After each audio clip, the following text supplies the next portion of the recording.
Capítulo 7. Em 12 meses você pode mudar tudo, não importa o tamanho da dívida. Chegou a hora da decisão.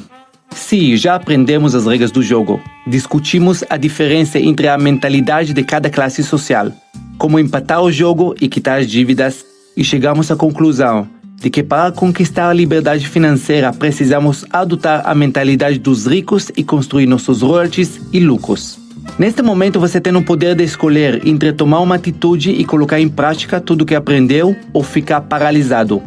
Não há mais tempo a perder, a mudança precisa acontecer agora. Eu sei que você quer mudar. Pode ser que esteja desesperado por uma mudança, mas pode estar sem forças para dar o primeiro passo.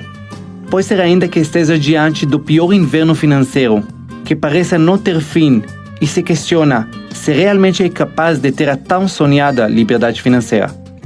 Eu gostaria de estar na sua frente, olhar nos seus olhos e dizer: você é capaz de conquistar tudo o que desejar nesse mundo, acredite. Eu vou te contar uma história que aconteceu comigo logo após 2 anos da minha chegada ao Brasil, e acredito que lhe servirá de inspiração. Era uma quarta-feira, eu estava num evento em São Paulo. Naquela época eu morava na periferia de Osasco, e numa casa bem simples. Eu conseguia comprar alguns móveis para casa. Para você que vive no seu país parece óbvio ter, mas eu não tinha até então cama, armário, uma mesa. Naquele dia, quarta-feira, às 23 horas, eu voltava para minha casa e percebi que o portão estava aberto. Entrei e percebi que roubaram praticamente a minha casa inteira. Os poucos móveis que eu consegui comprar, os produtos da minha empresa que me traziam sustento, e através da venda deles, e a única coisa que sobrou foram algumas roupas que estavam estendidas no varal. Me lembro como se fosse hoje. Começou a chover e eu estava lá olhando para aquela cena. Parecia um filme e não da minha própria vida. Eu não conseguia acreditar. Naquele momento eu estava pior do que o dia que eu cheguei ao Brasil. Eu estava no estaca zero novamente, sem dinheiro, sem produtos, sem clientes. Naquele momento, uma única pergunta passou pela minha cabeça. E agora? Talvez você também não esteja no melhor momento da sua vida, com dívidas e sonhos frustrados. Naquele momento da minha vida, eu tinha 2 opções. Uma delas é de que eu poderia ter desistido, voltando para Israel, acreditando que o sonho de vir para o Brasil e construir minha liberdade financeira era apenas um sonho, uma ilusão. Ninguém da minha família iria me culpar por essa decisão. Pelo contrário, quando soubessem das minhas dificuldades e de tudo que passei nos primeiros 2 anos, com certeza iriam compreender o motivo da minha renúncia e provavelmente sentiriam muito pena de mim. Posso até imaginar a cena, depois de voltar para Israel, eu na mesa do jantar com minha mãe, contando todos os desafios nesses 2 anos no Brasil, as dificuldades que me adaptar com a língua e compreender o que as pessoas falavam, dividir apartamento para diminuir o custo da moradia, a geladeira apenas com água, comer pão francês e shakes por muitos dias seguidos porque era mais barato. Eu tenho certeza que minha mãe passaria a mão na minha cabeça, me consolaria e diria que eu tinha feito tudo o que podia, que a culpa não era minha, que a vida não era justa e que realmente ser estrangeiro em um país sozinho não é fácil para ninguém. E eu provavelmente me sentiria bem naquele momento. Afinal, todos nós temos a tendência de nos sentirmos bem quando os outros sentem pena de nós e compreendem as nossas desculpas. Essa sensação de coitadinhos é temporário, dura alguns minutos ou no máximo algumas horas, não mais. E depois daquele jantar em Israel, como seria a minha vida? Eu iria acordar no dia seguinte para a mesma realidade de antes de vir para o Brasil. Nada haveria mudado. Hoje você pode estar enfrentando o inverno mais rigoroso da sua vida, sem conseguir enxergar uma saída, sem forças para fazer as mudanças. Talvez esteja com muitas dívidas, contas atrasadas, recebendo ligações ameaçadoras das empresas de cobranças. Tudo isso abala nosso emocional ou nossa confiança. Mas agora justamente é a hora de entrar em ação. Meu objetivo é encorajá-lo a vencer, ter as atitudes necessárias para ganhar esse jogo e não passar a mão na sua cabeça e concordar que você é um coitado porque você não é. Não importa se o inverno está forte ou longe demais. Acredita que você vai vencer, entre em ação. Porque como diz Jim Rohn, depois do inverno vem a primavera, depois da noite escura vem o nascer do sol. Eu acredito no fundo do meu coração que você é capaz de entrar em ação agora e mudar a sua história. A segunda opção que eu tinha era a opção que você também tem nesse momento. Apesar de tudo, não importa quanto minha situação esteja complicada, não importa que ninguém queria me ajudar, não importa nada, eu vou conseguir. E não tem nada nesse mundo que vai tirar o meu sono de mim. Vou mudar tudo que for necessário para buscar a vida que minha família e eu merecemos. Essa decisão de recomeçar apesar de tudo é o ponto onde muitas pessoas desistem. A escola não garante que o caminho será fácil. Começar a administrar o dinheiro de uma maneira diferente não é fácil. Enfrentar as cobranças dos bancos não é fácil.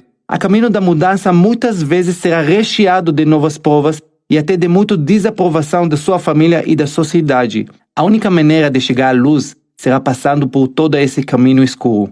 Essa mudança que durará 12 meses será muito importante na sua vida. Eu garanto que vai se transformar você em uma pessoa bem melhor, mais preparado, mais sensato, mais consciente da sua realidade e tomará as decisões coerentes com seus sonhos e com seu novo padrão de vida. Será uma pessoa forte, capaz de guiar outras pessoas pelo mesmo caminho. Persistir apesar de tudo nos permite ganhar o direito de triunfar, saber que merecemos a vida que temos. Sentir a sensação de ser um vencedor, isso nos dá orgulho e faz tudo valer a pena.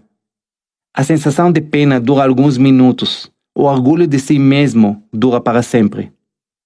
A seguir, quero compartilhar com vocês a história de meus amigos Marcos e Mariana. Acompanhei a trajetória deles nos últimos anos.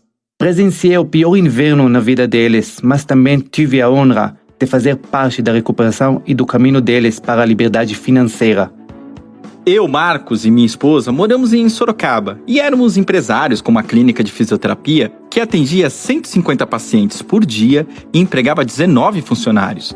A clínica estava indo muito bem, desde o início, e todos os meses essa atividade me gerava bastante lucro. Sempre tivemos hábitos de consumo e de administração financeira muito errados e dificilmente planejávamos o amanhã. Aproveitando a boa maré da clínica, decidimos concluir a construção da nossa casa, no mesmo momento em que adquirimos um carro de luxo com parcelas altas. Nessa época, a minha esposa passou por uma cirurgia e fomos obrigados a gastar muito dinheiro com despesas médicas. A nossa vida deu uma reviravolta quando a clínica entrou em dificuldades financeiras. A situação chegou a um ponto em que eu não tinha outra saída a não ser fechá-la. Ficamos com muitas dívidas e sofremos vários processos trabalhistas. Fiquei negativo em 3 bancos e com 4 cartões de crédito com limite estourado. Meu nome foi para o Serasa. Tentei amenizar a dívida em um dos bancos com dinheiro que peguei emprestado da minha irmã. Como não conhecia a regra do tudo ou nada, esse valor foi engolido dentro da conta negativada e a dívida continuou crescendo. Então, estava devendo também para minha irmã. Nesse período, os bancos começaram a ligar, cobrando, ameaçando confiscar bens que eu nem tinha. Infelizmente, não tivemos orientação de alguém com experiência sobre o que deveria ser feito e entramos em desespero, sem ânimo nenhum para trabalhar e produzir. Nossa família também não teve condições de nos ajudar. Passamos por muitas dificuldades e até para o básico. Nesse momento, nosso amigo Ben Zurel percebeu o nosso desespero e me perguntou o que estava acontecendo. Quando contei a ele toda a situação, ele me orientou sobre as regras do jogo e como agir. O primeiro passo foi saber qual é o nosso custo de vida. Sabendo disso, passei a viver em um padrão abaixo do que ganhávamos. Outra orientação foi para nunca pagar o mínimo do cartão. Ou paga tudo ou não paga nada e negocia depois. Paramos de criar novas dívidas com renegociações e focamos em produzir e ganhar dinheiro para guardar. Depois de certo tempo, eu já tinha dinheiro para começar a negociar as dívidas. Comecei pelos processos trabalhistas. 2 anos depois das audiências, as dívidas de R$150 mil já estavam no valor de R$358 mil. Na negociação expliquei que eu não tinha mais dinheiro e aquilo que eu estava oferecendo era tudo que eu tinha. Caso eles não aceitassem, eu iria pagar outras dívidas. Consegui chegar a um acordo e a dívida reduziu em 80%. Com os bancos, a dívida inicial era de pouco mais de R$20 mil. Depois de 2 anos e meio, o valor já havia ultrapassado R$86 mil. Ofereci 2 mil. O atendente no banco me respondeu: se o senhor conseguir R$7 mil, nós podemos fechar o acordo. Falei que não tinha mais dinheiro e saí da agência. Em 2 horas, o atendente me ligou dizendo: com 2.000 fica inviável. O senhor não consegue mais R$500?